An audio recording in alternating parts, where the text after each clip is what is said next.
দোকানের পাশ দিয়ে যাচ্ছিলাম, তখনই ভেতর থেকে কিছু আওয়াজ শুনতে পেলাম, কারোর কথোপকথনের আওয়াজ। প্লিজ আমাকে ছেড়ে দাও। আজ আমার বিয়ে, আমি কিছুতেই তোমার সাথে ওইসব করতে পারবো না। কেউ দেখে ফেললে সমস্যা হবে। কেন? আগে যখন করতি তখন তো খুব ভালো লাগতো, এখন কি হলো? আজ আমার বিয়ে আর আমি চাই না তোমার জন্য কোনো সিন ক্রিয়েট হোক এখানে। ও, আমি সিন ক্রিয়েট করি? আচ্ছা, আমার কাছে যে ভিডিও ফুটেজ আর ছবিগুলো আছে ওইগুলো সবাইকে দেখিয়ে তোমার বিয়েটা ভেঙে দিই। না, প্লিজ এমন করো না। কণ্ঠটা খুব চেনা চেনা লাগলো আমার কাছে। একজন তো আমার খালাতো বোন রিমঝিম, আরেকজন আমার চাচাতো ভাই অনি। আমার বিশ্বাস হচ্ছিল না, তাই দরজাটা মেলে দেখলাম। হ্যাঁ, আমি যা ভেবেছিলাম তাই। আমার চাচাতো ভাই অনিক আর খালাতো বোন রিমঝিম অন্তরঙ্গভাবে বিছানায় শুয়ে আছে। দরজা খোলার আওয়াজ পেয়ে ওরা দুজনেই আমার দিকে তাকালো। ছি ভাইয়া, ছি, তুই এত নীচ, এত খারাপ। তুই এখানে? হ্যাঁ, আমি জানতাম না যে তুই এত খারাপ। একটা চরিত্রহীন লোক যে নিজের স্বার্থ হাসিল করার জন্য নিজের খালাতো বোনের সাথে অবৈধ সম্পর্ক রাখিস। তো কি হয়েছে? দেখ, যা দেখেছিস বলে যা, এতে তোরও ভালো আর আমারও। আমাকে ভয় দেখাচ্ছিস? আমি তোর মুখোশ এখনই সবার সামনে টেনে খুলে দিব। বলেই সেখান থেকে চলে আসলাম। বিয়ে বাড়ি, তাই অনেক মানুষ। আব্বু আর আম্মুকে খুঁজতে লাগলাম। আব্বু কোনো এক কাজে বাইরে গেছে, তাই আম্মুকে খুঁজতে লাগলাম। আম্মুকে খালার সাথে দোতলায় দেখলাম। আম্মুকে ডাক দিলাম। কি রে, কি হয়েছে? এভাবে ডাকলি কেন? তোমাকে কিছু বলার আছে। বল তাড়াতাড়ি। আম্মুকে সবটা বললাম। আম্মু সবটা শুনে বিশ্বাস করতে চাইলো না। পাশে যে খালা দাঁড়িয়েছিল সেটা খেয়াল করিনি, খালাও সবটা শুনে ফেলে। তুই প্রণাম করতে পারবি? পিছন থেকে হঠাৎ খালার কণ্ঠ শুনে চমকে উঠলাম। আরে খালা, তুমি কি প্রমাণ করতে বলছো? সেগুলো আমার মেয়ে আর অনেকের নামে বললি? খালা যখন শুনে ফেলেছো তখন প্রমাণ করাই যায়। আমি মাকে এবং খালাকে নিয়ে রিমঝিমের রুমে গেলাম। রুমে রিমঝিম বসেছিল, অনেক হয়তো চলে গেছে। কি রে, তোর নামে কি শুনলাম? একথা বলার সাথে সাথে রিমঝিম খালাকে জড়িয়ে ধরে কাঁদতে লাগলো। ভাবলাম হয়তো ভুল বুঝতে পেরে এমনটা করছে, কিন্তু ও অন্য কাজ করলো। আম্মু খালা সাব্বির আমাকে সাব্বির আম্মু খালা সাব্বির আমাকে কি? সাব্বির তোকে কি? আমি বলছি। পিছন থেকে অনেক। চাচি, তোমার ছেলে সাব্বির রিমঝিমকে নষ্ট করতে চেয়েছিল, কিন্তু আমি তখন রুমের পাড়ি দিয়ে যাচ্ছিলাম এবং ওকে কোনো কিছু করার আগেই হাতে নাতে ধরে ফেলি। ও আমাকে হুমকি দেয় চলে যেতে। আমি না মানলে, ওর কথা তোমাদের বলে দিতে চাইলে ও বলে যে আমার আর রিমঝিমের নামে বানিয়ে বলবে। ওর মুখ থেকে এই কথাগুলো শুনে আমি যেন হা হয়ে গেলাম। আমি যে দোষ করিনি সেটা আমার ঘাড়ে দিব্যি চাপিয়ে দিচ্ছে। রিমঝিম, তুমি অন্তত মিথ্যা বলো না, সবটা সত্যি করে বলো। কি শুনতে চাও তুমি নিজের চরিত্রের ব্যাপারে? যা বলেছি সব সত্য। সবটা কেমন যেন ওলট পালট লাগতে শুরু করলো। বাংলা একটা প্রবাদ আছে না, যার জন্য করি চুরি সেই বলে চোর, সেই রকম। মা প্লিজ, ওদের কথা বিশ্বাস করো না, ওরা বানিয়ে বলছে। ঠাস ঠাস করে একের পর এক থাপ্পড় দিতে থাকে আম্মু আমার গালে। তোর কোনো কথা শুনতে চাই না আমি। স্বপ্নেও ভাবতে পারিনি এমন কিছু দেখব। থাপ্পড়ের চেয়ে মায়ের চোখের পানি আমাকে বেশি আহত করছে। তোর মতো ছেলে জন্ম দিয়ে আমি অনেক বড় পাপ করেছি। তোর মতো চরিত্রহীন ছেলে আমার থাকলে আমি বিষ খাইয়ে মেরে ফেলতাম। চোখ দিয়ে কেবল নীরব অশ্রু ঝরছে। এ কান্না অনেক কষ্টের। যে মা ছোটবেলা থেকে কোনো দিন আমার গায়ে হাত তোলেনি, সে আজ আমাকে মারলো। আজ চরিত্রহীন উপাধি পেলাম। কি হয়েছে এখানে? চোখের পানি মুছে তাকিয়ে দেখলাম ছোট বোন। তুই এক্ষুনি আমার চোখের সামনে থেকে চলে যা। যা, চলে যা, আর কোনোদিন আমার সামনে আসবি না। আসলে আমার মরা মুখ দেখবি। এই কথাটা না বলে যদি মা বুকে দুইটা গুলিও করতো তবুও কষ্ট পেতাম না। রুম থেকে বেরিয়ে যেতে লাগলাম। যাওয়ার সময় মায়ের মুখটা শেষবারের মতো দেখে নিলাম, আর তার পিছনে দাঁড়িয়ে থাকা রিমঝিম আর অনিকের মুখে বিজয়ের হাসি দেখতে পেলাম। রুম থেকে বেরিয়ে আসলাম, কেউ আমাকে আটকালো না। বাড়ির সবাইকে ছোট বোন আমাকে আটকাতে বলল।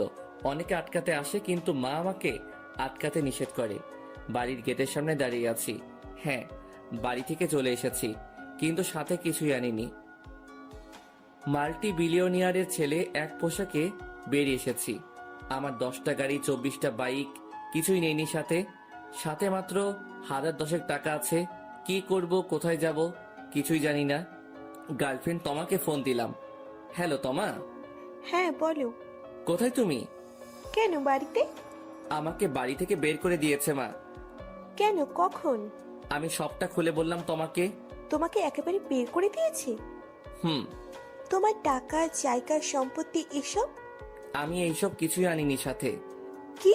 তাহলে আমাকে ফোন দিয়েছো কেন? ভাবলাম এই সময় তোমাকে পাশে পাওয়া যাবে, আর একটু সাহায্য পাওয়া যাবে। টাকা ছাড়া কোনো কিছুই পাওয়া যায় না, আমাকে ভুলে যাও। তুমি কি আমার টাকাকে ভালোবাসো? হ্যাঁ, না হলে কি? আমাকে আর কোনো দিন ফোন দেওয়ার চেষ্টা করবে না। বাই। বাই বলেই ফোনটা কেটে দেয় তমা। ওর এমন ব্যবহারে অনেক কষ্ট পাই। টাকার জন্য সবাই ভালোবাসে, হায় রে দুনিয়া আর হায় রে ভালোবাসা। আমার টাকাকে ভালোবাসে বলে পাগলের মতো হাসতে থাকি আমি। রাস্তায় একটা যাত্রী ছাউনির নিচে বসে আছি আমি। বাইরে বৃষ্টি হচ্ছে। বারবার আমার মায়ের বলা কথাগুলো, রিমঝিম আর অনেকের নাটকীয় অপবাদ আর তোমার ব্যবহার, এগুলো মনে করছি বসে বসে। পকেটে এক প্যাকেট সিগারেট ছিল, একটা জ্বালিয়ে টানতে শুরু করলাম। আর কি করব তা ভাবতে থাকলাম। একবার ভাবলাম যে আত্মহত্যা করব, কারণ আমার কাছে এখন হারানোর মতো আর কিছুই নেই। আম্মু আমাকে বিশ্বাস করেনি, গার্লফ্রেন্ড ছেড়ে চলে গেল, আর হারালাম সবকিছু। কয়েকবার রোডে গেলাম গাড়ির নিচে আত্মহত্যা করার জন্য, কিন্তু পরক্ষণেই আবার ভাবলাম যে আমি মরবো কেন? আমি কি কোনো দোষ করেছি? আমাকে তো ফাঁসানো হয়েছে, আমার নামে মিথ্যা অপবাদ দেওয়া হয়েছে, আমার সবকিছু আমার থেকে কেড়ে নেওয়া হয়েছে। আমিও তাদের সবাইকে দেখিয়ে দিব যে আমি তাদেরকে ছাড়াও বাঁচতে পারি। আর বাকি রইল টাকা, সেটা কামাতে আর কতক্ষণ? সারা রাত যাত্রী ছাউনিতেই নির্ঘুম অভুক্ত সিগারেট টানতে টানতে কাটিয়ে দিলাম। সকালে উঠে মসজিদে গিয়ে নামাজ পড়ে নিয়ে একটা হোটেলে ঢুকে হালকা নাস্তা সেরে বেরিয়ে পড়লাম। আমাকে যে করেই হোক একটা কাজ জোগাড় করতে হবে। আমি আসার সময় কিছুই আনিনি সাথে, আর যে কোনো অফিসে কাজ করতে গেলে প্রয়োজন সার্টিফিকেট। তাই আমি ভার্সিটিতে গেলাম প্রয়োজনীয় সকল কাগজপত্র তুলে আনতে। দুপুর থেকে আমি এই পর্যন্ত প্রায় 34টার বেশি অফিসে ঘুরে এসেছি কাজের জন্য, কিন্তু কোনো কোম্পানি লোক নিচ্ছে না, নিলেও কোনো না কোনো বাহানায় না করে দিচ্ছে। রাস্তার সাইডে বসে আছি, হঠাৎ একটা গাড়ির সাইরেনের আওয়াজ শুনতে পেলাম। আমার সামনে একটি গাড়ি সাইড হলো, গাড়ির কাছ নামিয়ে একজন আমাকে ডাকছে। আমি চেহারা ভালো করে দেখতে পারছিলাম না, তাই সামনে গেলাম। যা দেখলাম তা আশা করিনি। আমার ছোটবেলার বন্ধু, কলেজ ফ্রেন্ড সৌরভ। কিরে দোস্ত, তুই এখানে কি করিস? তোদের বাসায় গিয়েছিলাম, জিজ্ঞেস করলাম তোর কথা, যে বলল তুই নাকি মরে গেছিস। আর বলিস না দোস্ত, জীবনটা বেদনার, অনেক বড় কাহিনী, তোকে পরে এক সময় বলবো। এখানে এসেছিলাম চাকরির জন্য। তুই চাকরি করবি কেন? তোর কি টাকার অভাব পড়েছে? আরে বললাম না, অনেক বড় কাহিনী, তোকে পরে বলবো। তুই যদি কাজ করতে চাস তাহলে আমাদের কোম্পানিতেই চাকরি করতে পারিস। না দোস্ত, এটা কেমন দেখায়? যেমন খুশি তেমন দেখাক, আমি চাই না যে তুই রাস্তায় রাস্তায় চাকরির জন্য ঘুরবি। আচ্ছা যা, তোর অফিসে চাকরি করব, কিন্তু আমার যোগ্যতা অনুযায়ী। আচ্ছা নে চল, গাড়িতে ওঠ। সৌরভের সাথে গাড়িতে উঠে পড়লাম। সৌরভদের অনেক বড় ব্যবসা, কিন্তু আমাদের তুলনায় কিছুই না। অফিসে ওর সাথে ঢুকে পড়লাম। ও আমাকে একটা কেবিন দেখিয়ে বলল যে আমাকে এখানে কাজ করতে হবে। আমি রাজি হয়ে গেলাম। আমাকে HR ম্যানেজারের পোস্ট দেওয়া হয়েছে। সৌরভ বলল যে আজকে কাজ করতে হবে না, ওর সাথে ওর বাড়িতে নিয়ে গেল। দরজা ওর মা খুলে দিল। বীর বাবাজি, আজ কি মনে করে আমাদের বাড়িতে পায়ের ধুলো পড়লো? আরে আন্টি, কি বলেন না, আমার আবার পায়ের ধুলো?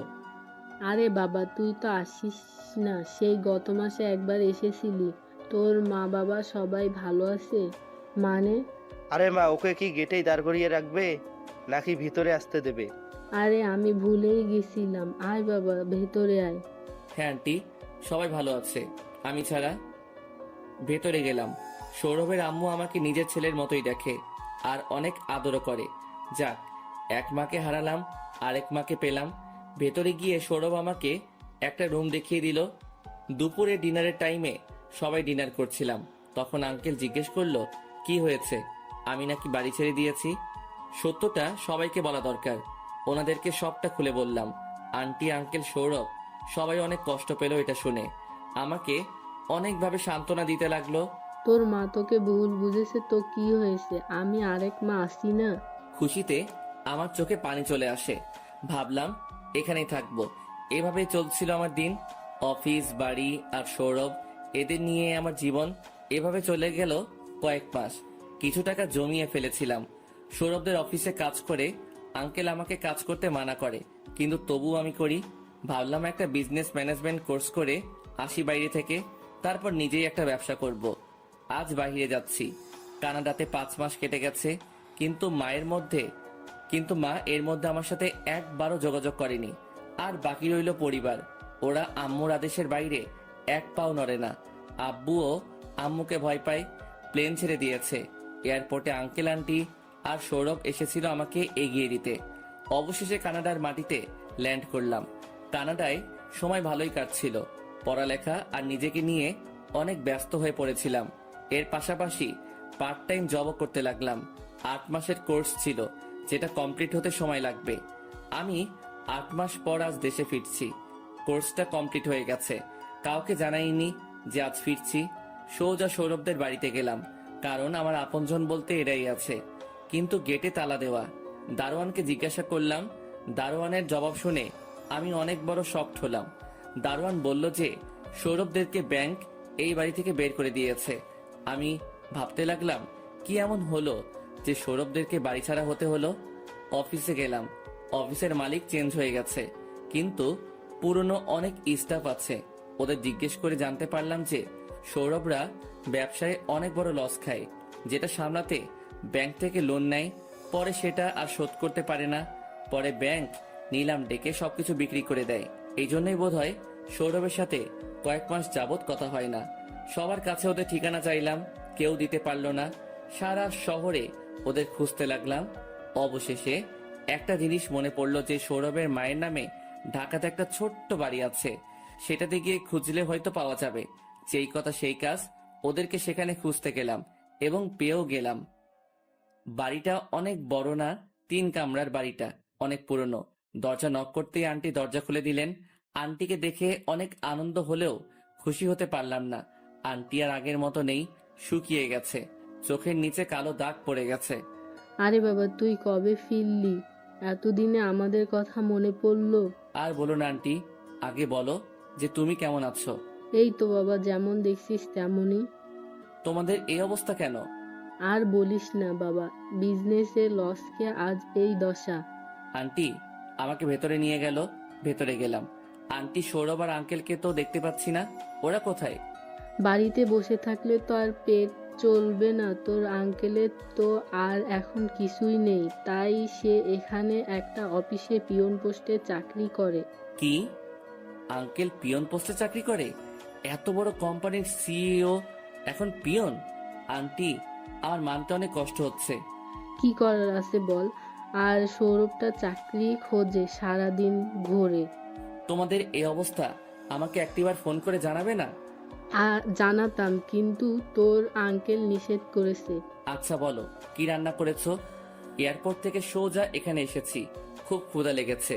আন্টিকে এই কথা বলতেই আন্টি চুপ করে গেল। কি হলো আন্টি? বাবা, মাস শেষ, তোর আঙ্কেলের এখনো বেতন পায়নি, ঘরে একটা বাজারও নেই। তোর কাছে বলতেই আমার লজ্জায় মাথা কাটা যাচ্ছে। আন্টি, আমি কিন্তু এখন চলে যাব। কেন বাবা যাবি কেন? থাক, আমার কথায় কিছু মনে করিস না। আন্টি, তুমি কিন্তু আমাকে নিজের ছেলে বানিয়েছো, আর নিজের ছেলের কাছে কিসের লজ্জা? আমি যতদিন আছি সব আমি সামলে নিব। এরপর ব্যাগটা রেখে একটা টি শার্ট পরে নিলাম আর কিছু টাকা নিয়ে নিলাম। কোথায় যাচ্ছিস? তুমি অপেক্ষা করো, আমি আসছি। এ কথা বলেই বেরিয়ে পড়লাম। উদ্দেশ্য হলো বাজারে যাওয়া। বাজারে গিয়ে 5 কেজি বড় মাছ কিনলাম, 2 কেজি চিংড়ি মাছ আর 5 কেজি গরুর মাংস আর 6টা মুরগি কিনে নিলাম। আর মাসিক যা বাজার লাগে সব কিনে একটা ভ্যানে করে নিয়ে বাড়ির উদ্দেশ্যে রওনা হলাম। বাড়িতে পৌঁছে কলিং বেল চাপলাম। কিরে, কোথায় চলে গেছিলি? আর বলো না, সামান্য কিছু কেনাকাটা করতে। এই কথাটা বলেই আমি সরে দাঁড়ালাম। ভ্যানওয়ালা ভাই সব ভেতরে নিয়ে যাচ্ছে। কিরে বাবা, এত বাজার কেন? আমার বাড়ি, আমি বাজার করব। তুমি বলার কে? তাই বললে এত? আন্টি তোমরা কি খাও না খাও সব আমি জানি। আমার এই সামান্য বাজার দেখে বলছো এত বাজার? ভ্যানওয়ালা বাজার নামিয়ে দিয়ে চলে যায়। আমি গোসল করে বসে বসে টিভি দেখছি আর আন্টি রান্না করছে। আন্টি, হ্যাঁ বাবা, রান্নাঘর থেকে। আঙ্কেল আর সৌরভ আসলে বলো না আমি এসেছি, ওদের সারপ্রাইজ দিব। ওকে বাবা। একটু পরে আঙ্কেল আর সৌরভ আসে। আর বলো না, অফিস থেকে ফেরার পথে দেখি গাড়ি মুছার কাজ করছে। আমার ছেলে নাকি গাড়ি মুছবে, তাও আবার আমি বেঁচে থাকতে। মা কিছু আছে খাবার মতন? খুব ক্ষুধা লেগেছে। আমি দরজার আড়াল থেকে সবটা দেখছি। সৌরভের অবস্থা আর আঙ্কেলের অবস্থা দেখে চোখ থেকে কয়েক ফোঁটা পানি বেরিয়ে আসলো। সৌরভ, যে কিনা নিজের কাজ কোনোদিন নিজে করে না, সে আজ অন্যের গাড়ি মুছে দিচ্ছে। এটাই নিয়তি, কখন যে কার কপালে কি আছে বলা যায় না। মা কিছু আছে খাবার মতন? খুব ক্ষুধা লেগেছে। সৌরভ, আমি আসার সময় মরিয়ার চানাচুর কিনে এনেছি, এগুলো খেয়ে ঘুমিয়ে পড়। না, আমি রান্না করছি, তো হাত মুখ ধুয়ে আয়। সৌরভ আর আঙ্কেল হাত মুখ ধুয়ে আসে। ঘরে তো বাজার নেই, তাহলে তুমি রান্না করলে কিভাবে? সেটা নিয়ে তোদের ভাবতে হবে না। আন্টি দুজনের পাতে ভাত বেড়ে দেয় আর মাংস দেয়। এগুলো কোথায় পেলে?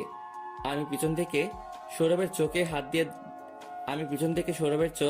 হাত দিয়ে ঢেকে ধরলাম। কে কে চোখ ঢেকে রেখেছে? সাব্বির তুই? তুই সবসময় ধরে ফেলিস কিভাবে বলতো? আরে ভাই, তোর স্পর্শ আমি চিনি, কিন্তু তুই কখন এলি? এই তো কিছুক্ষণ আগে। ও, তাহলে তুই বাজার করেছিস? হ্যাঁ, আমার বাড়ি, আমি বাজার করেছি। তো কি মহাভারত অশুদ্ধ হয়েছে?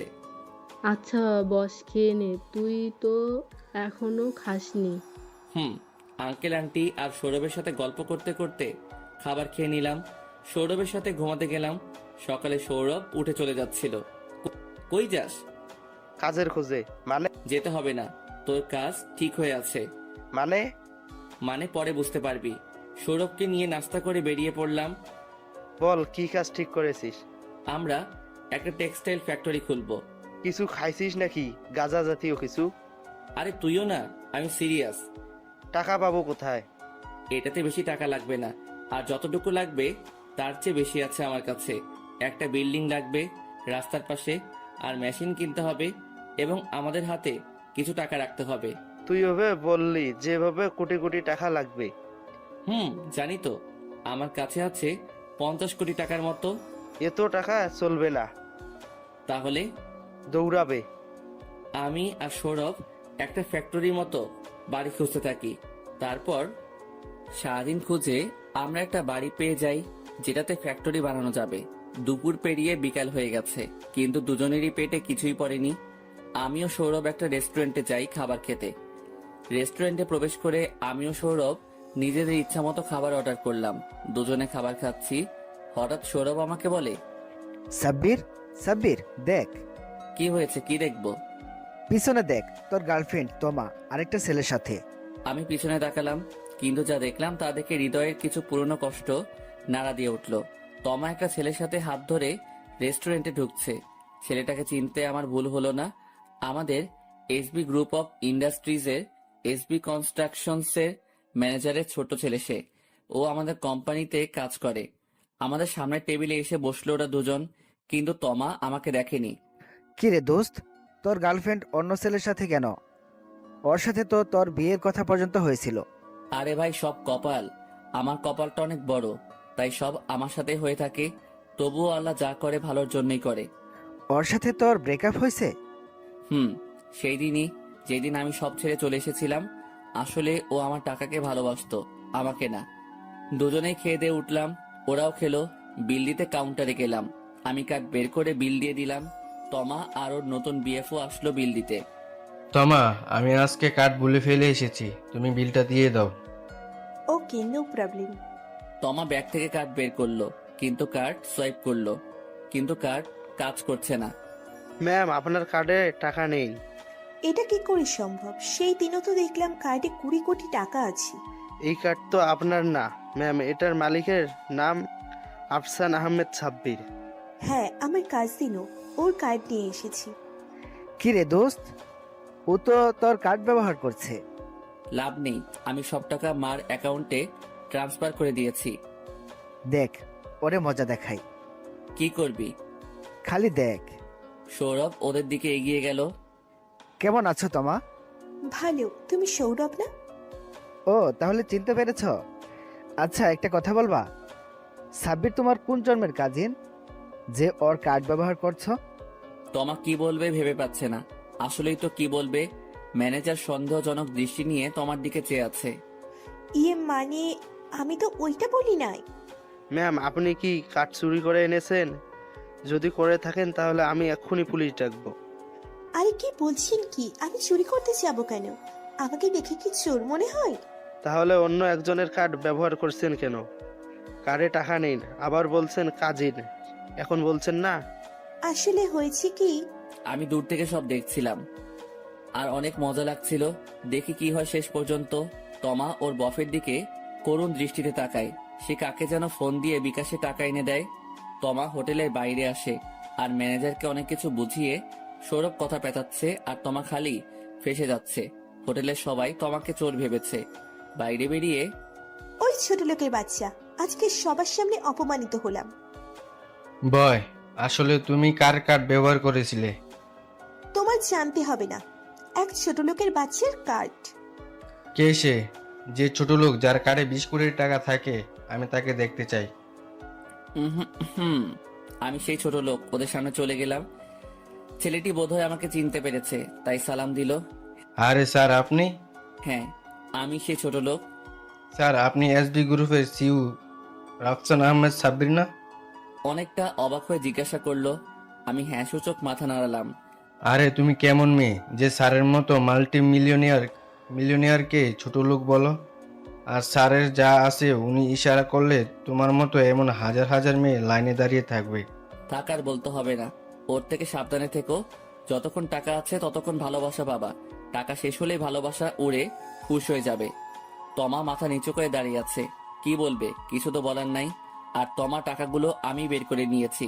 তোমাকে অপমানিত করার জন্য দুঃখিত। আর এই নাও, 500 টাকা ভাড়া দিয়ে বাড়িতে চলে যাও। এই ছেলে হয়তো একটু বাদেই তোমাকে ছেড়ে চলে যাবে। এই বলে সেখান থেকে চলে আসলাম। আসলে তোমাকে আমি কলেজে থাকতে বার্সেলোনায় পছন্দ করেছিলাম। আমার ছোটবেলার অনেকটা সময় সেখানে কেটেছে। তখন ওকে প্রথম দেখাতেই ভালোবেসে ফেলেছিলাম। ওকে প্রপোজ করেছিলাম, ও অ্যাকসেপ্ট করে নিয়েছিল। আসলে ওর ভালোবাসা ছিল আমার বিলাসিতা আর টাকার প্রতি, আমার প্রতি না। আজকে মনটা অনেক হালকা লাগছে। সৌরভ আর আমি বেরিয়ে গেলাম একটা অটোতে করে। বাড়িটা কিনতে হলে 25 কোটি টাকা লাগবে। আমরা বলেছি কালকে যাব এবং ফুল পেমেন্ট করে দিব। আমার অ্যাকাউন্টে আছে 50 কোটি টাকার মতো। কিছুটা এই কয়দিনে ইনকাম করেছি আর বাকিটা আমার স্কলারশিপের টাকা। আমার বাবার 1 টাকাও আমি এখন পর্যন্ত খরচ করিনি।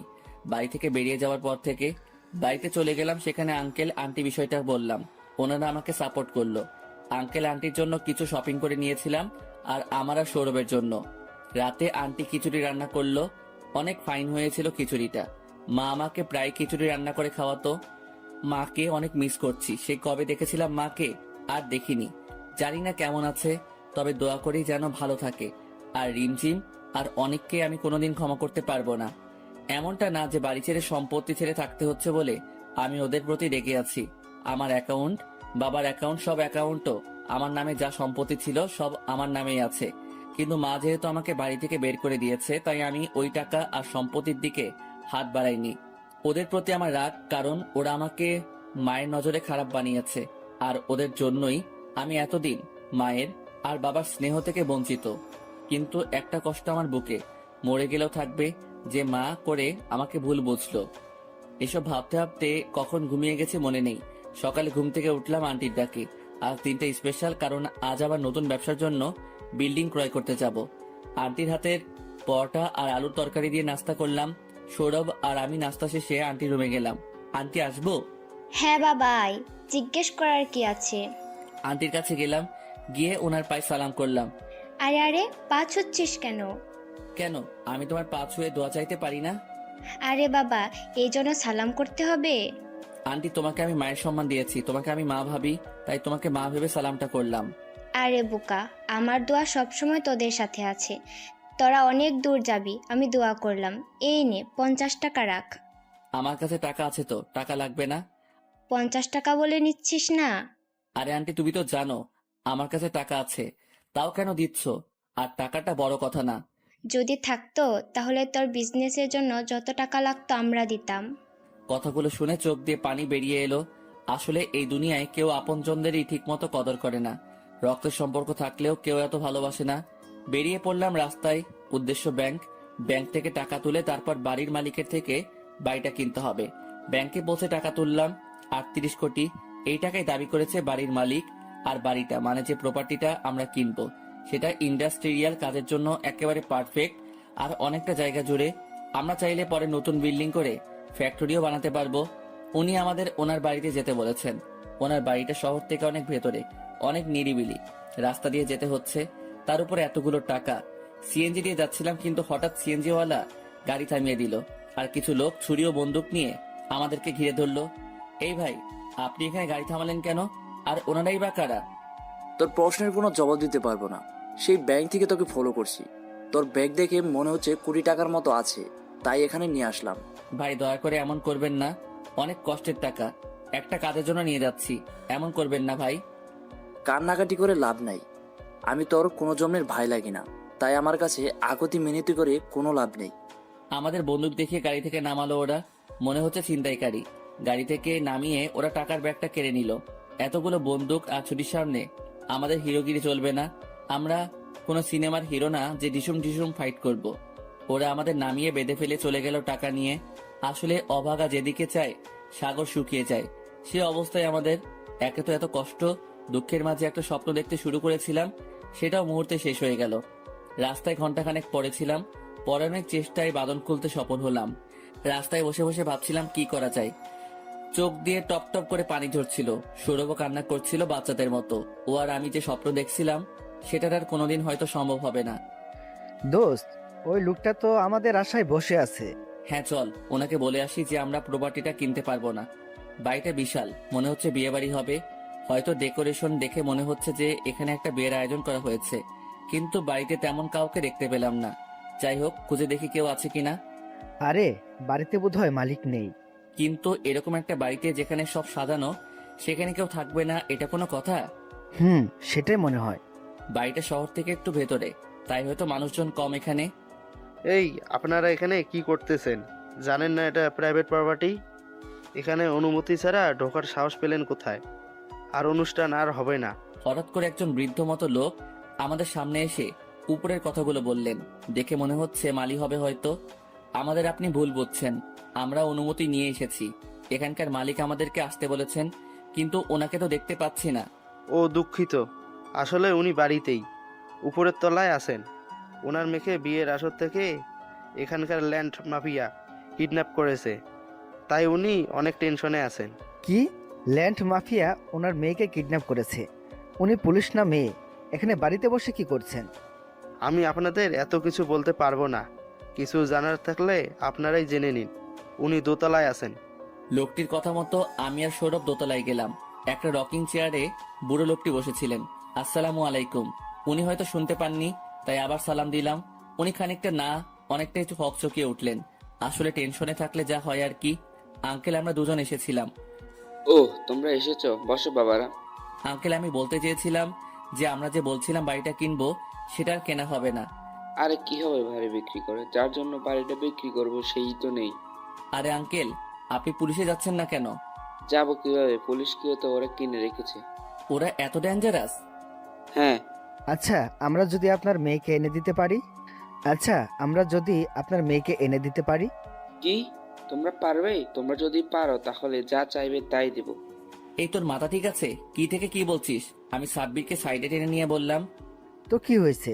চেষ্টা করলেই বা ক্ষতি কি? তুই জানিস না ওরা কত বড় মাফিয়া? দেখা যাবে। আচ্ছা আঙ্কেল, আপনার মেয়ের একটা ছবি আর ওই মাফিয়ার কিছু ডিটেলস চাই, তাহলেই হবে। হ্যাঁ অবশ্যই। বলেই উনি ওনার মোবাইলটা ঘাঁটতে লাগলেন, কিন্তু ওনার চোখে মুখে একটা আলাদা খুশি খুশি ভাব দেখতে পেলাম। হয়তো আমাদের ভরসা করেছেন বলে উনি আমাদের ছবিগুলো দিলেন আর একটা অ্যাড্রেস দিলেন। ওনার বলা ঠিকানা মতো চলে গেলাম। আন্টির দেওয়া 50 টাকা ছিল পকেটে, সেটা দিয়ে গাড়ি ভাড়া দিলাম। আর জায়গাটা বেশি একটা দূরে না, তাই পৌঁছে গেলাম। চারিদিকে করোনা আতঙ্ক। এর ভিতরে সৌরভ আমার ভিতরে আরেক আতঙ্ক ঢুকিয়ে দিয়েছে। একটা বিশাল মাঠের মাঝখানে একটা গ্যারেজের মতো, ওখানে হয়তো ওই মাফিয়া আছে। আর আঙ্কেলের মেয়েও। মেয়েটার ছবি দেখিনি এখনো, তাই খাম থেকে ছবিটা বের করলাম। অসম্ভব সুন্দর একটা চেহারা, চোখ ফেরানো দায়। ছবিতে একটা মেয়ে হাসছে। আমি যেন মেয়েটির চোখের মাঝে হারিয়ে যেতে লাগলাম। আরে ছবিটা খেয়ে ফেলবি নাকি? আমার হুঁশ নেই, কোনো কথাই কানে যাচ্ছে না। আরে আমি কিছু বলছি, কানে যাচ্ছে তোর? বলে আমাকে একটা ধাক্কা দিল। হ্যাঁ হ্যাঁ, বল কি হয়েছে? ষাঁড়ের মতো চেঁচাচ্ছিস কেন? তুই কি ছবিটার ভিতরে ঢুকে যাবি নাকি? আরে এমনি। মনে হয় মেয়েটাকে পছন্দ হয়েছে। আরে তুই কি ঘটক নাকি, বিয়ে করিয়ে দিবি? তাহলে তোর পছন্দ হয়েছে? মানে না। আচ্ছা বাদ দে, বল মেয়েটাকে কিভাবে উদ্ধার করা যায় কোনো মারামারি ছাড়া? আমি কি জানি, তুই ভাব। আচ্ছা, পাশে একটা পুরনো হাসপাতাল না? কিন্তু দেখে মনে হচ্ছে। বন্ধু তুই কি করবি? দেখ কি করি। হাসপাতালের পিছন দিয়ে ঢুকে পড়লাম ভেতরে। কিছু পুরনো জিনিস পেলাম, মাথায় একটা বুদ্ধি আসলো। সৌরভকে বললাম ডাক্তারদের মতো সাজতে। ও আমার কথা মতো ডাক্তার সাজলো। মানে একেবারে পিপিই এর ড্রেস পরে নিলাম, সাথে সার্জিক্যাল মাস্কও। কি করবি সেটা বল। আঙ্কেলকে ফোন দিয়ে বল একটা অ্যাম্বুলেন্স পাঠাতে। সৌরভ আমার কথা মতো ফোন দিয়ে বলল মিনিট 20-এর ভেতরে অ্যাম্বুলেন্স চলে আসলো। আমি ওকে পুরোটা প্ল্যান বুঝিয়ে দিলাম। তোর মাথায় এত বুদ্ধি কোথায় রাখিস? সব বাঙালি চিপা বুদ্ধি। একটা স্ট্রেচার নিয়ে ভেতরে ঢুকে পড়লাম। অ্যাম্বুলেন্সের আওয়াজ শুনে 2জন লোক বেরিয়ে আসলো। করোনা রোগী নিতে এসেছি, করোনা হাসপাতাল থেকে, সাইড দিন বলেই লোকটা ভয় ঢোক গিলল। আমি আর সৌরভ ভেতরে ঢুকলাম। বোধহয় ডন মহাশয় এখানে নেই, চেলাপেলাতে রেখে গেছে। সবাই শুনুন আপনারা, সবাই হাসপাতালে যান। এই মেয়েটি করোনা পজিটিভ হয়েছে, তাই একে নিতে এসেছি। আর এর সংস্পর্শে যদি কেউ এসে থাকেন তাহলে দ্রুত নিকটস্থ হাসপাতালে যান। এই কথা বলার সাথে সাথে কয়েকজন অজ্ঞান হয়ে পড়ে গেল, আর মেয়েটিও অজ্ঞান হয়ে গেল। এই সুযোগে ওদের আরো ভয় পাইয়ে দিতে হবে, তাই আমি আরো ভয় দেখাতে লাগলাম। কয়েকজন দ্রুত বেরিয়ে গেল, হয়তো হাসপাতালের উদ্দেশ্যে, আর বাকিরা হাই হুতাশ করছে। আমি আর সৌরভ মেয়েটিকে স্ট্রেচারে শুইয়ে দিয়ে নিয়ে বেরিয়ে আসলাম। অ্যাম্বুলেন্সে উঠিয়ে দ্রুত ড্রাইভারকে গাড়ি চালাতে বললাম। আর এদিকে আমরা লুঙ্গি ড্যান্স করছি, সবাইকে বোকা বানাতে পেরে। একটু বাদে মেয়েটির জ্ঞান ফিরল। মেয়েটি আমাদের পিপিইতে দেখে ভূত ভেবে চিৎকার করলো। ওরে খোদা, মোরা ভূত না মানুষ। মাস্ক খুলে কথাটি বললাম। মেয়েটি শান্ত হলো আমার কথা শুনে। কিন্তু আমি অ্যাম্বুলেন্সে কেন? সত্যি কি আমার করোনা হয়েছে? আমি কি বলবো জানি না। মেয়েটির দিকে তাকিয়ে আছি এক নজরে। আরে না, ওইটা তো আমাদের, সরি। এই যে সাব্বিরের চেপা বুদ্ধি, আপনাকে ওখান থেকে বের করে আনার জন্য। মানে বিনা রক্তপাতে শত্রুদের অজ্ঞান করার নিনজা টেকনিক। মেয়েটি সৌরভের কথা শুনে খিক খিক করে হাসতে লাগলো। ওর হাসি দেখে আমি ঘায়েল। এরকম সুন্দর করে কেউ হাসতে পারে আজ জানলাম। এই যে মিস্টার, আপনি এভাবে চেয়ে আছেন কেন? কিছু বলবেন নাকি বোবা? ইয়ে মানে মানে হচ্ছে আসলে। থাক, তোকে আর বলতে হবে না, আমি বলছি। আসলে ও একটু লাজুক তো, তাই কথা কম বলে। ও আচ্ছা, তো আপনারা আমাকে বাঁচালেন কেন? সৌরভ ওকে বলল কিভাবে ওর বাবার কথা শুনে আমরা এসেছি সেটা। এর মধ্যে আমরা মেয়েটির বাড়িতে চলে এসেছি। অ্যাম্বুলেন্সটা সোজা বাড়িতে ঢুকে গেল। আমরা মেয়েটিকে নিয়ে ওর বাবার কাছে গেলাম। মেয়েটির বাবা হয়তো নিজের চোখকে বিশ্বাস করতে পারছে না, আর আমাদের অক্ষত দেখে তো আরো অবাক হচ্ছেন। যেখানে পুলিশ সহ কেউ কিছু করতে পারলো না, সেখানে দুটি সাধারণ ছেলে কিভাবে এই অসাধ্য সাধন করলো সেটা ভাবছেন হয়তো। মা তুই এসেছিস, আমি তো ভেবেছিলাম তোমাকে হারিয়ে ফেলেছি। আব্বু, তোমার লোকেরা যে এত বুদ্ধিমান সেটা নিজের চোখে না দেখলে বিশ্বাস করব না। তো ইয়াংম্যান, তোমরা কিভাবে ওকে আনলে? সৌরভ সবটা বলল ওনাকে। সবটা বলার পর উনি মাটিতে গড়াগড়ি খাচ্ছেন হাসতে হাসতে। একটু আগে যার মুখে কোনো হাসির চিহ্ন ছিল না, সে এখন হাসতে হাসতে মাটিতে গড়াগড়ি খাচ্ছে। তোমার বন্ধুর প্রশংসা করতে হবে, তো বলো এর বিনিময়ে তোমরা কি চাও? তোমরা যা চাবে তাই দিব। বেশি কিছু না আপনার। সৌরভ হয়তো কিছু বলতে চাইছিল, কিন্তু ওকে থামিয়ে দিয়ে আমি বলতে লাগলাম, আঙ্কেল আমাদের কিছুই লাগবে না। আপনার মেয়ের জীবন বাঁচাতে পেরেছি, এটাই আমাদের অনেক বড় পাওয়া। এর থেকে বেশি কি চাওয়ার থাকতে পারে? আর আপনার কাছে কিছু চেয়ে আমরা এর বিনিময় করতে পারবো না। মেয়েটি সহ ওর বাবা আমার দিকে ক্যাবলা কান্তের মতো চেয়ে আছে। এরকম হওয়াটাই স্বাভাবিক, কেননা এরকম ধনী মেয়ের জীবনের বিনিময়ে যে কেউ অনেক বড় কিছু চাইবে, কিন্তু সেখানে আমার এরকম উত্তর শুনে ওনারা হয়তো অবাক হয়েছেন। এটা কি করে হয়? তোমরা আমার মেয়ের জীবন বাঁচালে আর কিছু নিবা না? আঙ্কেল, চাওয়ার মতো অনেক কিছুই আছে, কিন্তু একটা জিনিস, যেটা আপনার এত সম্পত্তি থাকা সত্ত্বেও আপনার মুখ কিছুক্ষণ আগে হাসি ছিল না, আমাদের জন্য আপনার মুখ এখন হাসি আছে, এটাই অনেক বড় পাওয়া। আমরা কারোর সুখের কারণ হতে পেরেছি, এটাই অনেক। আচ্ছা আঙ্কেল, আমরা তাহলে এখন আসি। না, এটা কি করে হয়? তোমরা কিছু নিবা না, অন্তত আমার মেয়ের বিয়ের দাওয়াতটা তো গ্রহণ করো। সৌরভ হয়তো আমার প্রতি রেগে আছে, এটাই স্বাভাবিক। আমি হ্যাঁ বলে দিলাম। ওনাদের মুখে হাসি দেখতে পেলাম। একটু পরে বাড়িটা আবার সবার সমাগমে গম গম করতে লাগলো।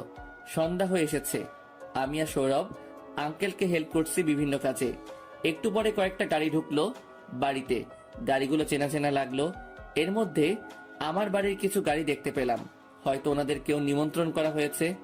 এটা আমার জন্য সুবিধাজনক না, কারণ আমি চাই না যে ওনারা কেউ, বিশেষ করে আমার মা, খালা, এনারা কেউ আমাকে দেখুক। আমি সৌরভকে সবটা বললাম। সৌরভ আমাকে নিয়ে চলে যেতে চাইলো। আমি ওর সাথে বেরিয়ে যেতে চাইলাম, কিন্তু পারলাম না। আঙ্কেল দেখে ফেললো আর আমাকে কাজে ব্যস্ত করে দিল। এখন যেতে চাইলেও পারছি না। গাড়িগুলো সব কয়েকটা বিশাল বাগানের একপাশে পার্কিং করা হলো, আর গাড়ি থেকে একে একে সবাই বেরিয়ে এলো। খালা, মা, বাবা, চাচা সবাইকে দেখতে পেলাম। অনেক আর রিমঝিমকে ছাড়া, আর বরবেশে চেহারা ফুল দিয়ে ঢাকা একটা ছেলেকে দেখতে পেলাম। সেটা কে আমি জানি না। সবাই প্যান্ডেলের দিকে এগিয়ে গেলে আঙ্কেল ওনাদেরকে বরণ করে নিলেন। আমি সাইডে থেকে সবটা দেখছিলাম। মাকে দেখতে পেলাম। অনেকদিন পর সাথে বাবাকেও। মাকে দেখে চোখের পানি আর বাদ মানল না, টপ টপ করে ঝরতে লাগলো। আসলে বুকে জমা সব অভিমান ঝরে পড়ছে। সৌরভ আমাকে আবার চলে যেতে বলল, কিন্তু আমি ওকে না করলাম। এখানে থাকলে তো আন্টি আঙ্কেল তোকে দেখে ফেলবে। দেখবে না বলে মুখে রুমাল বেঁধে নিলাম মাস্কের মতো করে। এতে কেউ সন্দেহ করবে না, কারণ চারিদিকে করোনা ভাইরাস। সৌরভও একই জিনিস করলো। একটু বাদে কাজে চলে আসলেন, কিন্তু তার আগেই খালা আর খালু তাড়াহুড়ো করে বেরিয়ে গেল। কি হলো বুঝলাম না। আমাদের বাড়ির আরো অনেকেই গেল। সবার চেহারায় একটা আতঙ্ক দেখতে পেলাম। কি হয়েছে সেটা আমি জানি না। বিয়ে বাড়িতে এখন কেবল আম্মু, আব্বু আর চাচা চাচি সহ বাড়ির কিছু ছেলেমেয়েরা আছে। সৌরভকে সেখানে পাঠালাম দেখার জন্য কি হয়েছে। যা ভাই, দেখতো একটু কি হয়েছে, আমার খুব টেনশন হচ্ছে। ওকে ভাই, তুই চিন্তা করিস না, আমি গিয়ে দেখছি কি হয়েছে। সৌরভ গিয়ে আম্মুর সাথে দেখা করলো। আসসালামু আলাইকুম আন্টি, কেমন আছেন? আরে সৌরভ যে, বাবা কেমন আছো তুমি? এই তো আন্টি, আল্লাহ যেমন রাখছে তেমনই। কিন্তু আপনারা এখানে কি করছেন? আজ অনিকের বিয়ে, তাই এখানে এসেছি। অনেকের বিয়ে, এই কথাটি শুনে সৌরভ অনেক অবাক হয়, কারণ অনেক তো রিমঝিমকে ভালোবাসতো। তাহলে আবার অনেকের বিয়ে মানে? অনিকের বিয়ে কোথায়? কেন, এই যে প্যান্ডেল, এটা তো অনিকের বিয়ের জন্যই। এর মানে এই বিয়ে অনিকেরই? হ্যাঁ, অনিকেরই বিয়ে। তুমি এখানে কেন, আর এই বিয়েতেই বা কি করছো? সৌরভ সত্যিটা বলতে পারবে না, তাই মিথ্যা বলল যে যার মেয়ের বিয়ে ওনার সাথে সৌরভের ভালো সম্পর্ক, তাই দাওয়াত দিয়েছে। ও আচ্ছা। আন্টি, আপনাদের বাড়ির অনেককে দেখলাম চলে যেতে, কি হয়েছে, কোনো সমস্যা? বাবা কি বলবো আর, তুমি কাছের লোক, তোমাকে তো আর মিথ্যা বলতে পারবো না। বাড়িতে সমস্যা হয়েছে, রিমঝিম আত্মহত্যা করেছে। রিমঝিম আত্মহত্যা করেছে কেন? বলো না বাবা, আমরা জানি না, সেই জন্যই ওর মা বাবা আরও কয়েকজন গেছে ওকে হাসপাতালে দেখতে। কেন আত্মহত্যা করেছে সেটা কি জানতে পারি? কি জানি বাবা, তুমি হয়তো জানো। সাব্বিরকে অনেক আর ওর জন্য বাড়ি থেকে বের করে দিয়েছে। সাব্বিরের নামে মিথ্যা অপবাদ দিয়েছে। তারপর আর কি, সেই দিন রিমঝিমের বিয়ে ছিল, কিন্তু যখনই বিয়েটা হতে যাচ্ছিল তখনই রিমঝিম মাথা ঘুরে পড়ে যায়। আর তারপর ডাক্তার এসে বলে যে রিমঝিম প্রেগনেন্ট। তারপর বিয়েটা ভেঙে যায়। তো বাচ্চার বাবা কে? সাব্বির। কি কি সব যাতা বলছেন? হ্যাঁ বাবা, ওকে যখন জিজ্ঞাসা করা হয় তখন ও এটাই বলে। আমারও বিশ্বাস করতে পারিনি, কিন্তু ওর কথা তো আর ফেলে দেওয়া যায় না। আন্টি হয়তো অনেক বড় ভুল করেছেন। আমি জানি না, তবে সাব্বিরের জন্য আমাদের মাথা কাটা গেছে, আর মানসম্মান যা ছিল সব চলে গেছে। ওকে আমি কোনোদিন ক্ষমা করতে পারবো না। জানি না কি পাপ করেছিলাম যে ওর মতো সন্তান পেটে ধরেছিলাম। আগে জানলে বিষ খাইয়ে মেরে ফেলতাম। সৌরভ হঠাৎ করে হা হা করে হাসতে থাকে অনেক জোরে। কি হয়েছে সৌরভ, তুমি হাসছো কেন? এমনি আন্টি, আমি আসছি। ভালো থাকবেন। আল্লাহ সবাইকে ভালো রাখুক। অনেক রিমঝিম সবাইকে। মানে কিছু না। এই কথা বলেই সৌরভ চলে আসে। একটু সামনে আসতে দেখতে পাই আমি দাঁড়িয়ে আছি। এমন দূরত্বে দাঁড়িয়ে আছি যেখান থেকে সবটা শোনা যায়। দোস্ত, আসলে হয়েছে কি? থাক, আর বলতে হবে না। যা যা বলেছে সব শুনেছি। আর আজ থেকে আমি এতিম, তুই আন্টি আঙ্কেল ছাড়া কেউ নেই। সবাইকে ঘৃণা করি আমি। দেখ দোস্ত, তোর জায়গায় থাকলে এতক্ষণ আমি বেঁচে থাকতাম কি না তাও জানি না। তবে একটা কথা বলি, তুই হার মানিস না কখনো। আল্লাহ তোর পরীক্ষা নিচ্ছেন। নিশ্চয় তোর জন্য ভবিষ্যতে ভালো কিছু আছে। আমি সৌরভের কথায় মাথা নাড়ালাম। হয়তো ও যা বলেছে সেটাই ঠিক। মার মুখে আমার নামে বলা কথাগুলো তখন থেকেই আমার কানে বাড়ি খাচ্ছে। কিভাবে একজন মা তার সন্তানকে নিয়ে এরকম বলতে পারে? আমি তো কোনো দোষ করিনি, তাহলে কেন এমন ব্যবহার আমি বারবার পেয়ে যাচ্ছি? যেই মা আমাকে পেটে ধরে নিজের গর্ভকে কলঙ্ক দিচ্ছে, সেই একদিন আমাকে নিয়ে গর্ব করবে। আর বাকি রইল রিমঝিম আর অনিক। ওদের ব্যবস্থা আল্লাহ তাআলা করবেন। ওরা একটা নিষ্পাপ ছেলের গায়ে কলঙ্কের তীর মেরেছে, যেটার বিষক্রিয়ায় ওরাই ঘায়েল হবে। বিয়ের সময় হয়ে এসেছে। কাজী সাহেব অনেকক্ষণ ধরে অপেক্ষা করছেন। অনেকের স্বাক্ষর নেওয়া হয়ে গেছে। এখন মেয়েটির স্বাক্ষর নিতে যাবে কাজী সাহেব। মেয়েটির স্বাক্ষর নেওয়া হচ্ছে মানে মেয়েটিকে দিয়ে কবুল বলানো হচ্ছে। কি আজব, তাই না? একটা ছেলে একটা নয়, বরং অনেক মেয়ের জীবন নিয়ে খেলা করার পরেও সোনার ছেলে হয়ে ঘুরে বেড়াচ্ছে। আর এদিকে আমি কিছু না করেই অপরাধীর মতো সাজা ভোগ করছি। মেয়েটি স্বাক্ষর করতে যাবে, ঠিক তখনই আম্মু এসে সবাইকে থামতে বলল। থামুন সবাই, এ বিয়ে হবে না। কেন, কি হয়েছে? কোনো সমস্যা? না, আপনাদের কোনো সমস্যা নেই। সমস্যা আমাদের ছেলের। এই ছেলে আপনার মেয়েকে বিয়ে করার যোগ্যতা রাখে না। এর বউ বাচ্চা সব আছে, যেটা আমরা জানতাম না, মাত্র জানতে পারলাম। তাই আমরা চাই না যে ও আপনার মেয়ের জীবন নষ্ট করুক। আম্মু কি বলছে সব আমার মাথার উপর দিয়ে যাচ্ছে। এটা শুধু আমার ক্ষেত্রে না, সবার ক্ষেত্রেই। সবাই অবাক হয়ে গেছে আম্মুর কথা শুনে। সবচেয়ে বেশি অবাক হয়েছে অনিক, কারণ ও ভাবতে পারিনি এইভাবে ওর মুখোশটা সবার সামনে আম্মু এইভাবে খুলে দিবে। এটা দেখে আমিও অবাকের চরম পর্যায়ে আছি। চাচা এসে অনিকের সামনে দাঁড়ালো আর ঠাস ঠাস ঠাস ঠাস করে কয়েকটা চর বসালো অনিকের গালে। জানোয়ার, এই জন্যই তোকে এত আদর যত্ন করে লালন পালন করেছিলাম। তোকে আমার ছেলে বলে পরিচয় দিতে ঘৃণা হচ্ছে। অনিক চোরে ধরা পড়ে যাওয়ার পর মুহূর্তে যেরকম মুখ করে সেইভাবেই দাঁড়িয়ে আছে। সৌরভ এসে আমাকে জিজ্ঞাসা করতে লাগলো যে, কি রে ভাই, কি হলো? হঠাৎ করে পুরো খেলাটাই তো উল্টে গেল অনিকের। আমিও সেটাই ভাবছি। এইদিকে মেয়েটির বাবা বিয়ে ভেঙে যাওয়ায় মাথায় হাত দিয়ে বসে পড়েছেন। তিনি যেন হাফ ছেড়ে বাঁচলেন। এরকম একটা ছেলের কাছে নিজের মেয়েকে তুলে দিতে গিয়েছিলেন। মেয়েটি কান্না করছে বসে বসে। আম্মু আঙ্কেলের কাছে গেলেন। দেখুন, যা হয়েছে ভালোই হয়েছে।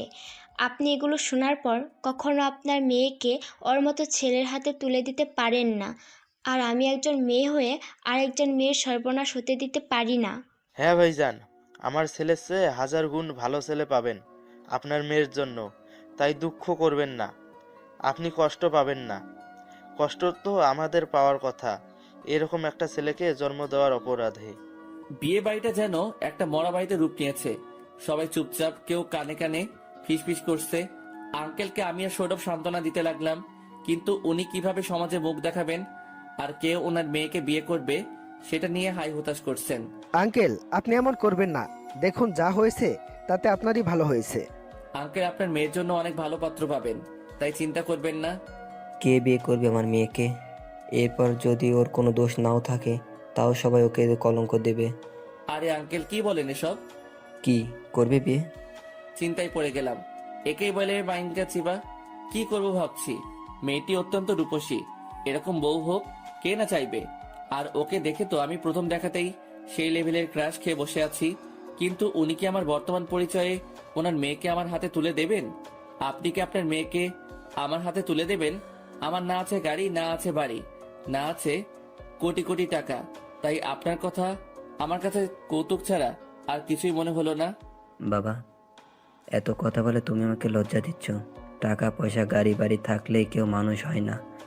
আর তোমার কাছে আর কিছু থাক বা না থাক, একটা অনেক বড় মন আসছে, যার থেকে মূল্যবান আর কিছু হয় না।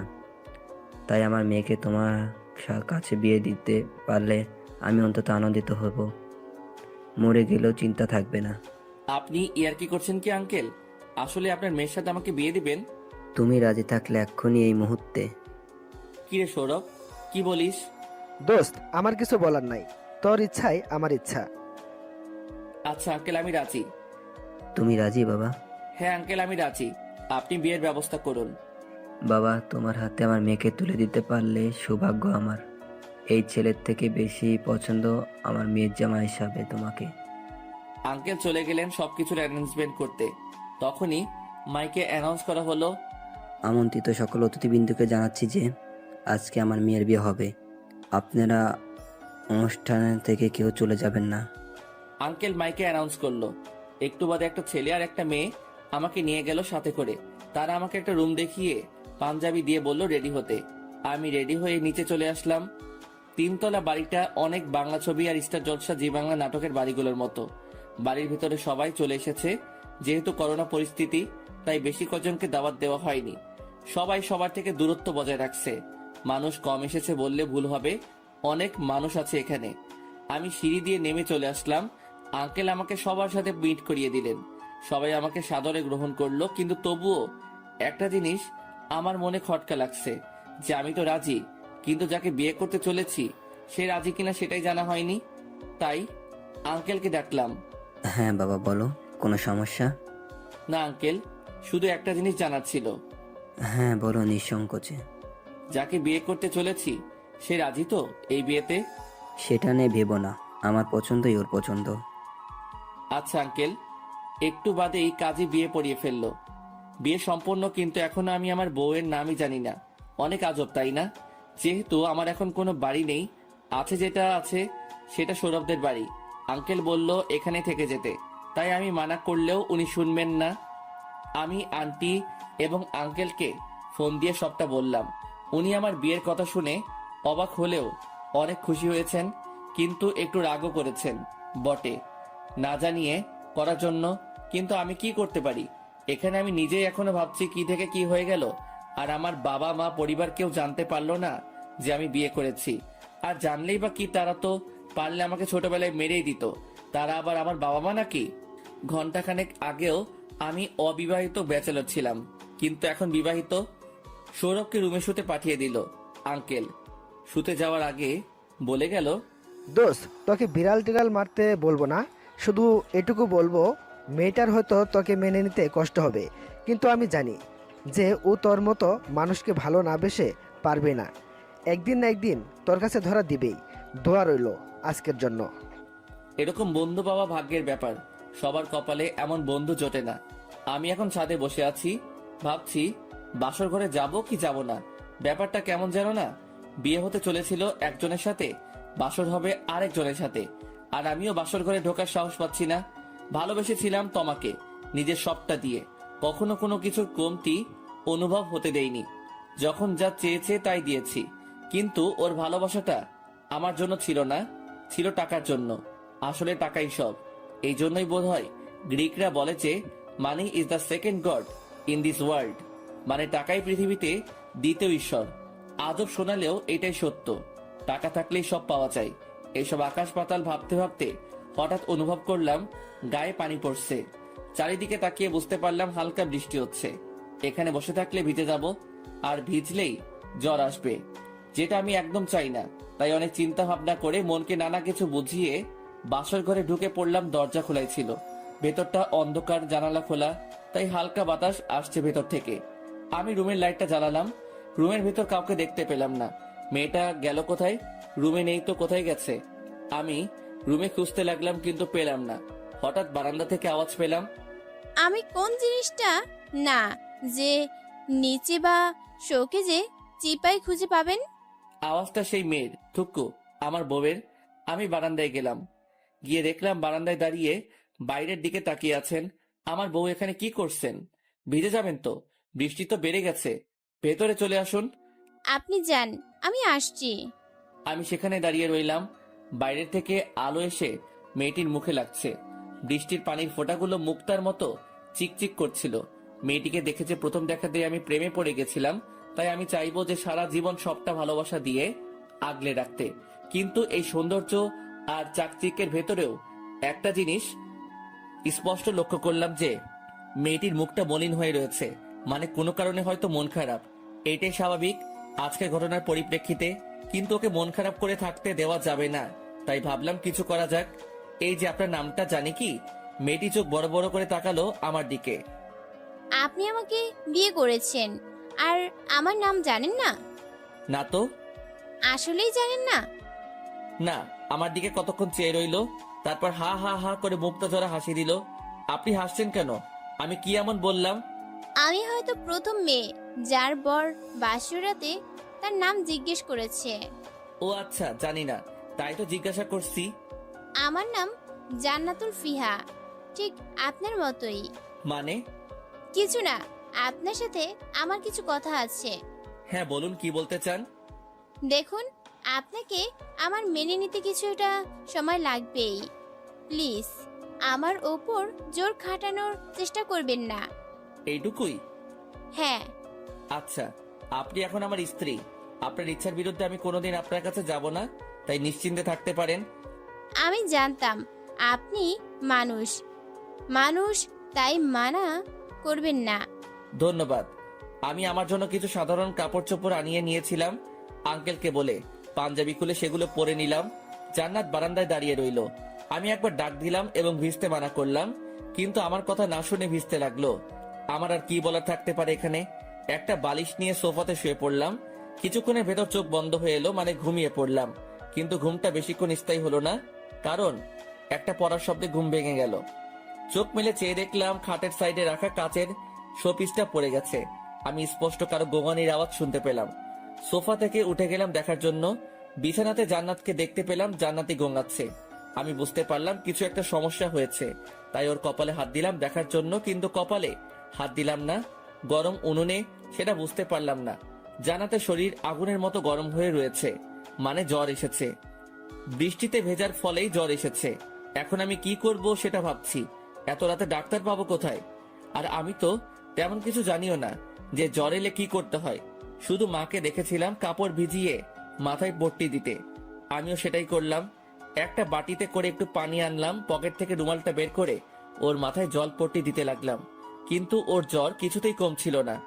আমি অনেক ভয় পেয়ে গেলাম, ওর কিছু হয়ে যাবে না তো। সৌরভকে ফোন দিলাম, কয়েকবার রিং দিলাম, কিন্তু ধরলো না, হয়তো ঘুমিয়ে আছে। আবার দিলাম, এবার ধরলো। ওকে সবটা খুলে বললাম। ও বলল যে কয়েকটা কাঁথা দিয়ে শরীর মুড়ে দিতে, এতে করে শরীর ঘাম দিয়ে জ্বর চলে যাবে। আমিও সেটাই করলাম। কয়েকটা কাঁথা কম্বল যা পেলাম সব দিয়ে ওকে মুড়ে নিলাম, কিন্তু হঠাৎ ও আমার হাত ধরে টান দিল, আর আমি ওর উপরে গিয়ে পড়ল। আমি অনেক ভয় পেয়ে গেলাম, ওর কিছু হয়ে যাবে না তো। সৌরভকে ফোন দিলাম, কয়েকবার রিং হলো, কিন্তু ধরলো না, হয়তো ঘুমিয়ে আছে। আবার দিলাম, এবার ধরলো। ওকে সবটা খুলে বললাম। ও বলল যে কয়েকটা কাঁথা দিয়ে শরীর মুড়ে দিতে, এতে করে শরীরটা ঘাম দিয়ে জ্বর চলে যাবে। আমিও সেটাই করলাম। কয়েকটা কাঁথা কম্বল যা পেলাম সব দিয়ে ওকে মুড়ে দিলাম, কিন্তু হঠাৎ ও আমার হাত ধরে টান দিল, আর আমি ওর উপর গিয়ে পড়লাম। ওর মুখের কাছে আমার মুখ, ওর গরম নিঃশ্বাস আমার ঘাড়ে, গলায়, মুখে পড়ছে। কেমন যেন একটা অনুভূতি হচ্ছে। আমি সরতে চাইলাম, কিন্তু ও কোল বালিশের মতো আমাকে জড়িয়ে ধরলো। আমি নড়তে পারছিলাম না। অনেক শক্তি আছে মেয়েটার বলতে হবে। আর কিছুক্ষণ এভাবে থাকার পর আমার চোখ লেগে এলো। সকালে গালে অনেক জ্বলন অনুভব করলাম। মনে হয় কেউ আমাকে থাপড়াচ্ছে, কিন্তু আমাকে আবার থাপড়াবে কে?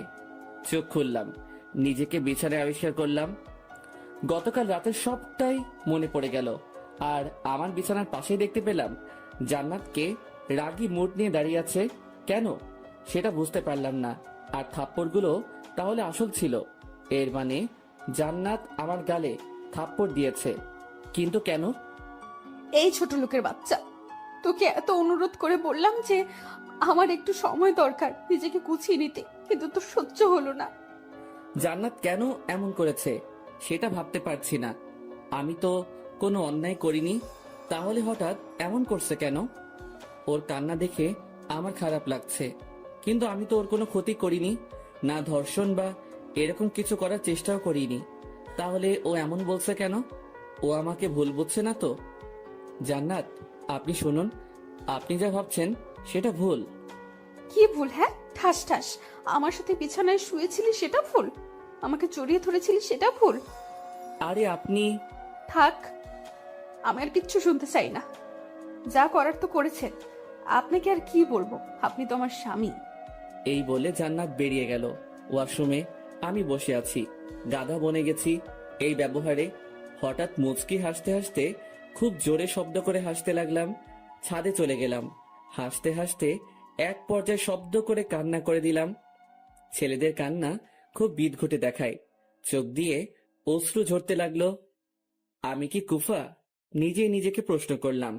বাড়ি থেকে মিথ্যা অপবাদে বিতাড়িত হলাম, এখন নিজের স্ত্রীর সাথে কিছু না করে ধর্ষক হয়ে গেলাম। আসলেই আমি কুফা।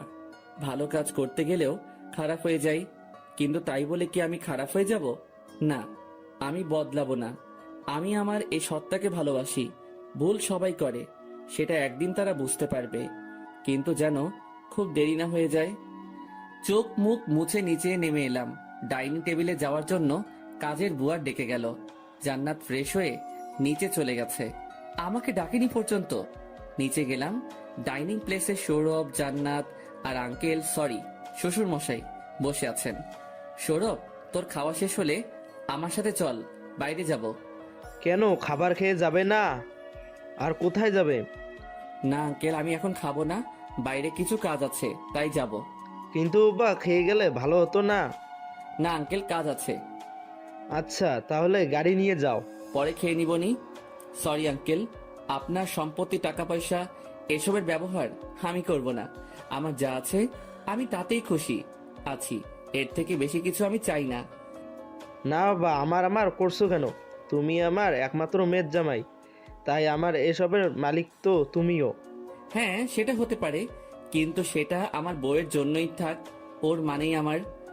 তাই ও যদি সবকিছু ব্যবহার করে তাতে আমার ব্যবহার করা হবে, খরচ করা হবে, কিন্তু আমি খুব শীঘ্রই আমার নিজের বাড়িতে ওকে নিয়ে যাব। ওর যা লাগবে আমি দেব। হ্যাঁ, হাসালে তুমি। জানো আমার মাসিক খরচ কত? আমার বাড়ির ড্রাইভারেরও সমান টাকা তুমি রোজগার করো কি? সেটা সময় বলবে, বাট এটা যদি অপমান হয়ে থাকে তাহলে এটা তোলা থাক। ভাববেন না আমি প্রতিশোধ নেব, আপনি নিজেই অনুতপ্ত হবেন। বাবা, তোমাদের মধ্যে কি কোনো ঝগড়া বা মনোমালিন্য হয়েছে? না আঙ্কেল, একটু সময়ের আর ভুল বোঝাবুঝির ব্যাপার না, সব ঠিক হয়ে যাবে। আপনি দুশ্চিন্তা করবেন না, সেটা সময় বলবে। সাব্বির, আমার খাওয়া শেষ, তুই কোথায় যাবি? চল। চল। আমি আর সৌরভ বেরিয়ে চললাম। হাঁটতে হাঁটতে যাচ্ছি, কারণ ভাড়া নেই। অনেকক্ষণ পরে ব্যাংকের এটিএম বুথ পেলাম, কার্ড নিয়ে এসেছিলাম, তাই কিছু টাকা বের করে নিলাম। একটা সিএনজি নিয়ে চললাম সৌরভদের বাড়িতে। সৌরভ আমাকে বলতে লাগলো, দোস্ত, টাকাগুলো তো গতকাল হারালি, এখন কি করবি? কি করব বল, আল্লাহ রিজিকে না রাখলে কি আর জোর করে বিজনেস করতে পারবো? ভাই, মন খারাপ করিস না, আল্লাহ নিশ্চয় তোর জন্য ভালো কিছু রাখছে, দেখিস। সেটাই যেন হয়। একটা জিনিস বুঝতে পারলাম না, জান্নাত ভাবি তোর সাথে এমন ব্যবহার কেন করলো? সৌরভকে গতকাল রাতের সবটা খুলে বললাম। তুই সারা রাত এত করে সেবা করলি, আর এই প্রতিদান দিল? আমি তো মেয়েটাকে ভালো ভেবেছিলাম। ওর দোষ না, দোষ ওর দোষ না, দোষ আমার কপালের। তাই বলে তোকে থাপ্পড় দিল আর ধর্ষক বলল? ও কি জানতো না যে ওর জ্বর এসেছিল আর তুই সারা রাত ওর সেবা করেছিস? বাদ দে না ভাই। আরে না, আমি ভাবিকে বলে দিব সবটা। আমি চাই না কেউ আবার তোকে খারাপ ভাবুক, অন্তত এবার না। এরই মধ্যে সিএনজি সৌরভদের বাড়িতে চলে এসেছে। আমি আর সৌরভ নেমে বাড়িতে ঢুকলাম। কিন্তু ওকে এসব আঙ্কেল আন্টিকে বলতে নিষেধ করলাম। বাড়িতে পৌঁছে আমি আন্টিকে সারপ্রাইজ দিলাম। তোর সাথে কথা নাই। এ মা, আমি কি করলাম? তুই বিয়ে করলি আর আমাদের জানালি না বিয়ের আগে? আমার বিয়ে হবে আমি জানতাম না, তুমি জানবে কিভাবে? মানে? আন্টিকে সবটা খুলে বললাম। কাল রাতের আর সকালের ঘটনা বাদে আন্টি সবটা শুনে অবাক হলেও খুশি হয়েছেন। আর মা আর বাকিদের কথা শুনে রীতিমতো খুশি হয়েছেন যে অনেক ধরা পড়ে গেছে। তাহলে এখন সবাই তোকে আর চরিত্রহীন ভাববে না। জানিস সাব্বির, একটা কথা আছে যে ধর্মের কল বাতাসে নড়ে, সেটাই হয়েছে। আন্টি, বাট আমার বউটা কিন্তু হেব্বি কিউট। ও মা, তাই নাকি? তাহলে তো দেখতে হচ্ছে। তোমার কাছে নিয়ে আসবনি একদিন। আচ্ছা। ও, একটা কথা বলতে ভুলে গেছি, তোর নামে একটা ব্যাগ দিয়ে গেছে কে জানো? কি বললে, ব্যাগ?